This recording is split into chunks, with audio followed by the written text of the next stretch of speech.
और इस बीच बड़ी खबर, रूस संकट से जुड़ी ये बड़ी जानकारी आपको दे रहे हैं। पीएम मोदी को दी गई रूस की जानकारी। रूस में जिस तरह से घटनाक्रम तेजी से बदल रहा है, इसे लेकर प्रधानमंत्री को जानकारी दी गई है। वरिष्ठ अधिकारियों ने काहिरा जाते वक्त ही प्लेन में प्रधानमंत्री को रूस में तेजी से बदलते हुए हालात को लेकर जानकारी दे दी है। आप जानते हैं कि रूस में कल किस तरह से वैगनर आर्मी ने विद्रोह कर दिया था। मॉस्को की तरफ तेजी से वैगनर आर्मी बढ़ने लगी थी। और हमारे सहयोगी प्रणव उपाध्याय जुड़े हुए हैं हमारे साथ।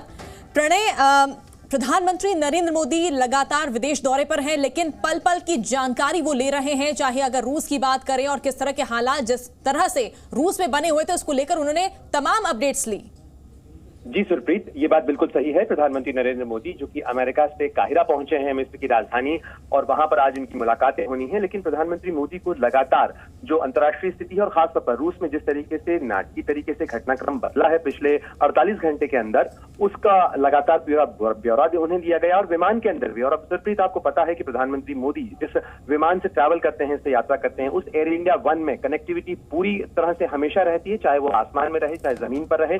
और साथ ही उनके साथ में विदेश मंत्री डॉक्टर एस जयशंकर, राष्ट्रीय सुरक्षा सलाहकार अजीत डोवाल और साथ ही विनय क्वात्रा जो कि भारत के विदेश सचिव हैं, वो उनके साथ इस समय ट्रैवल में हैं, यात्रा कर रहे हैं। और ऐसे में जो हेडक्वार्टर से भी जानकारियां आती हैं वो लगातार उन तक भी पहुंच रही हैं। और ऐसे में जो प्रधानमंत्री का विमान होता है उसमें ब्रीफिंग रूम है और उसमें प्रधानमंत्री को यात्रा के दौरान ही इस चीज को लेकर ब्रीफ किया गया। और ये ब्रीफ इसलिए भी किया गया क्योंकि रूस भारत का एक अहम सहयोगी है, रणनीतिक सहयोगी मुल्क है। और अगर वहां का घटनाक्रम किसी तरीके से बदलता है, वहां अगर कोई नया संकट खड़ा होता है, तो जाहिर तौर पर भारत को अपने हितों के बारे में भी चिंता करनी पड़ेगी। क्योंकि आपको पता है कि पिछले 24 घंटे के दौरान जिस तरीके से रूस में खतरा बढ़ा था, जिस तरीके की सियासी हलचल थी, जिस तरीके से हथियारबंद लड़ाकों के मॉस्को की तरफ बढ़ने की चिंता और आशंका बढ़ी थी, उसके मद्देनजर इस चीज को लेकर प्रधानमंत्री को भी ब्रीफ किया गया। हालांकि लगातार भारत का जो मिशन है मॉस्को में, दूतावास है, वो भी रिपोर्ट अपनी भेज रहा है और नजर भारत बनाए हुए है।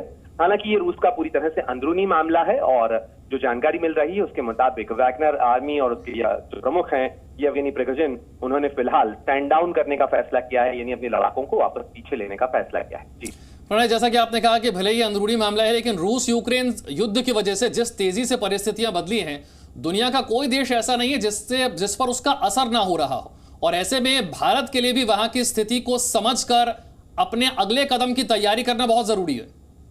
जी बिल्कुल, और भारत न केवल ये असर की बात है विशाल, बल्कि भारत लगातार ये कह रहा है कि इससे सबसे ज्यादा विकासशील मुल्क प्रभावित हो रहे हैं।